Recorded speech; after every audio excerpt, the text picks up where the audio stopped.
Мен бала күнімде естуші едім, біздің қазақ сартты көрсе, күлуші еді енеңді орайын. Кең қолтық, шүлдіреген тәжік, арқадан үй төбесіне саламын деп қамыс артқан.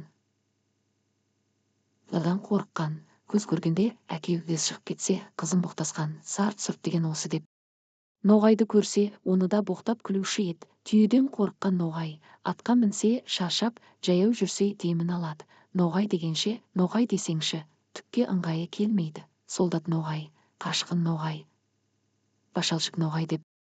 Орысқа да күлуші ед, ауылды көрсе шапқан, жаман сасыр, бас орыс деп. Орыс ойына келгенін қылады дегенне айтса соған нанады. Ұзын құлақты тауып бер депті деп. Сонда мен ойлаушы едім, ей, Құдай-ай, бізден басқа халықтың бәрі антұрған, жаман келеді екен.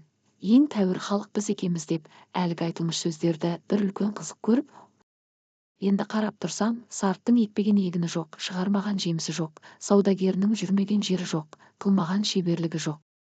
Өзіменен өзі әуре болып, біріменен бірі ешбір шаһары жауласпайды.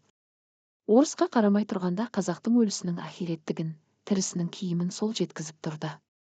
Әке балаға қимайтұғын малыңды кірелеп сол айдап кетіп тұрды ғой.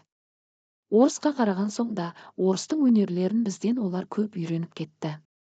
Үлкен байлар да, үлкен молдалар да, ептілік, қырмызылық, сыпайылық бәрі соларда.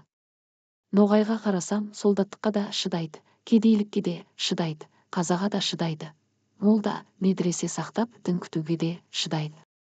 Еңбек қылып, мал табудың да жөнін солар біледі, салтанат, әсемде соларда.